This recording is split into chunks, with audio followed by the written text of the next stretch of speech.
अस्सलाम वालेकुम पाकिस्तान नाजरीन। मुझे कहते हैं doctor Mansoor. I am consultant psychiatrist and specialist और हमारे चैनल माइंड फाइल्स पे आपको वेलकम कहते हैं। आज का जो टॉपिक है ये जनाब जो सेगमेंट हमारा है एजुकेशन से रिलेटेड अबाउट साइकोलॉजिकल कंडीशंस, मुख्तलिफ माशरती नफसियाती जो आर्ज़े हैं या प्रेडिकमेंट्स हैं या प्रॉब्लम्स हैं उनके ऊपर हम बात करते हैं गाहे बगाहे। और वक्त के साथ साथ और भी बहुत सारे सेगमेंट्स जो हैं वो आपके सामने आते रहेंगे। यूथ को भी हम एड्रेस करेंगे, कभी उनके जो मसाइल हैं उसके बारे में बात करेंगे और हल्के फुल्के जो टॉपिक्स हैं वो भी बीच में आएंगे। और उसके अलावा जिस तरह मैंने अपने इंट्रोडक्टरी सेशन में कहा था कुछ अर्से पहले कि अगर आप कोई ऐसा क्लिप, कोई ऐड, कोई किसी ड्रामे का क्लिप, कोई स्पीच का हिस्सा, कोई भी चीज़ आपको इंटरेस्टिंग लगती है, उस पर आप चाहते हैं कि उसका साइको एनालिसिस किया जाए, तो ज़रूर भेजिएगा कमेंट्स में और ऑब्वियसली सब्सक्राइब कीजिएगा so that you can stay tuned. And जब हम उस पर कमेंट करें तो या कमेंट्री करें तो आप उसको मिस ना करें। बहरहाल जी, यूथ की बात आई तो बचपन जो है कहते हैं कि उससे पर्सनालिटी जो है वो डेवलप होना इंसान की शुरू होती है। तो आज का टॉपिक जो है हम पर्सनालिटी पे बात करेंगे। पर्सनालिटी डिसऑर्डर्स पे नहीं, वो भी एक अलग से टॉपिक है। फ़िलहाल हम बात करेंगे कि भाई कैसे जब कोई भी इंसान इस दुनिया में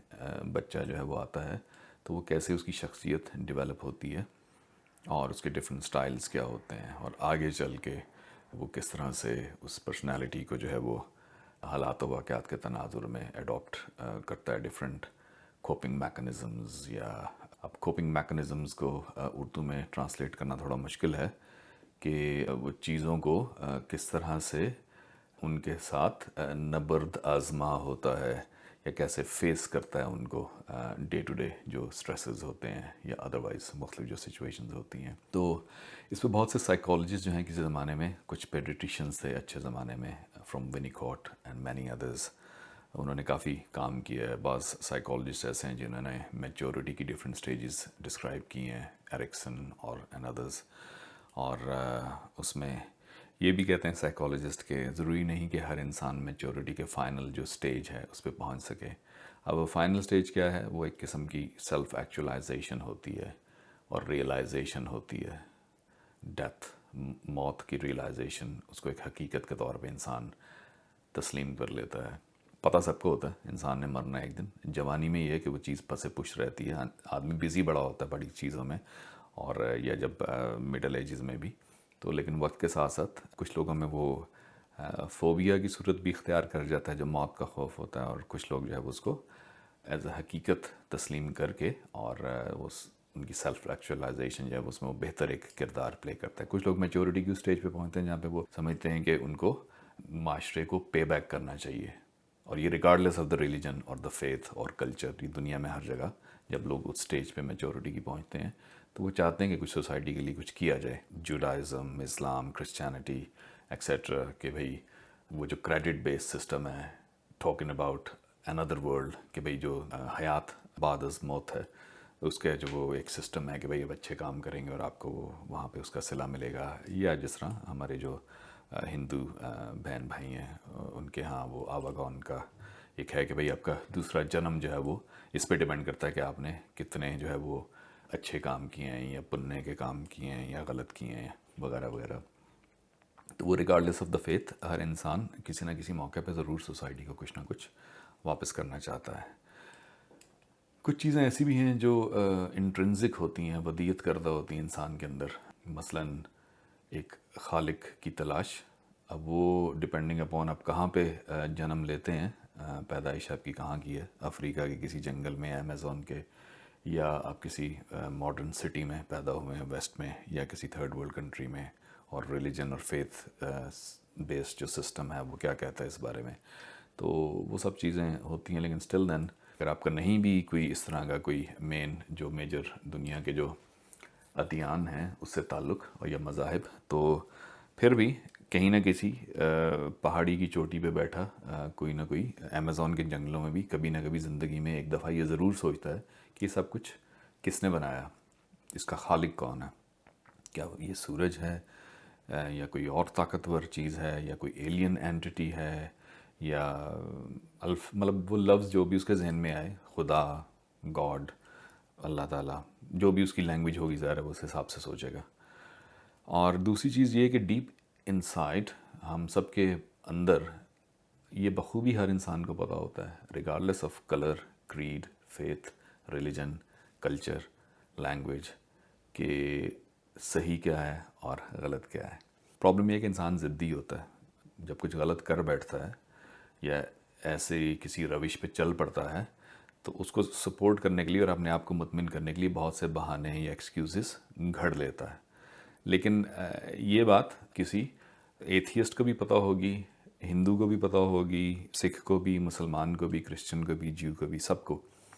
اندر سے ڈیپ انسائٹ سب کو پتہ ہوتا ہے، وہ جس کو کانشیس کہتے ہیں نا، ضمیر، کہ بھائی صحیح کیا ہے اور غلط کیا ہے۔ حالات و واقعات میں کئی دفعہ بندہ اس کو فراموش کر دیتا ہے اور اس کے اوپر پردے ڈالنے کی کوشش کرتا ہے۔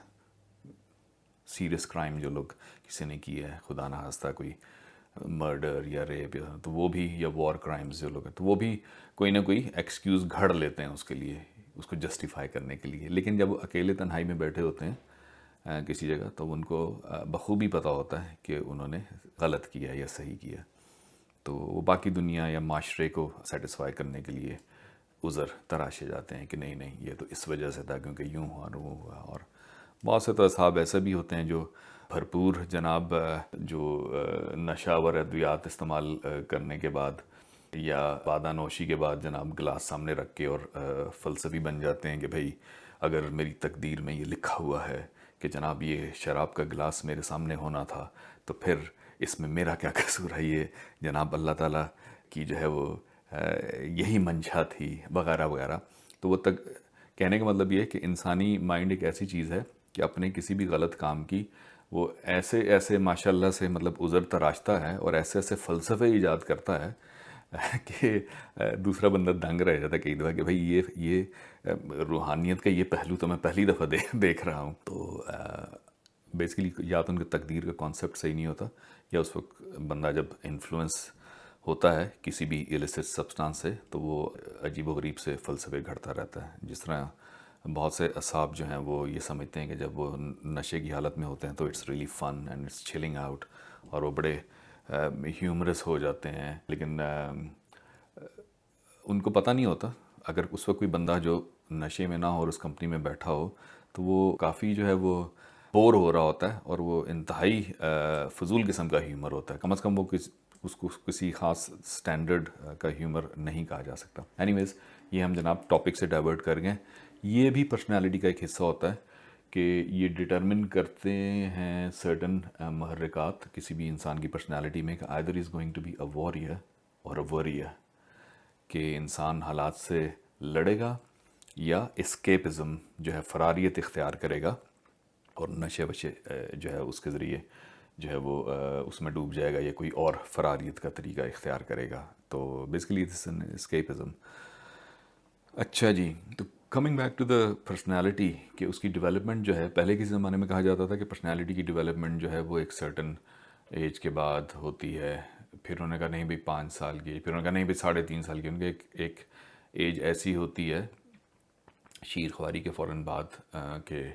جس میں آپ جو کچھ اپنے پیرنٹ سے یا پیرنٹنگ فگرز جو ہوتے ہیں آپ کے ارد گرد جو کیریکٹرز ہوتے ہیں، ماں باپ، بہن بھائی، اگر کوئی اور رشتہ دار ہیں تو وہ جو لو، کیئر، ہگ، کسز، آپ انٹروجیکشن اس کو کہتے ہیں، وہ اپنے اندر ایبزارب کرتے ہیں، تو بڑے ہو کے آپ وہی دنیا کو اور اپنے ارد گرد کے لوگوں کو لوٹاتے ہیں۔ البتہ اب یہ کہا جاتا ہے کہ it starts from the lap of the mother, کہ ایون شیر خواری سے بھی پرسنالٹی ڈیولپ ہونا شروع ہو جاتی ہے۔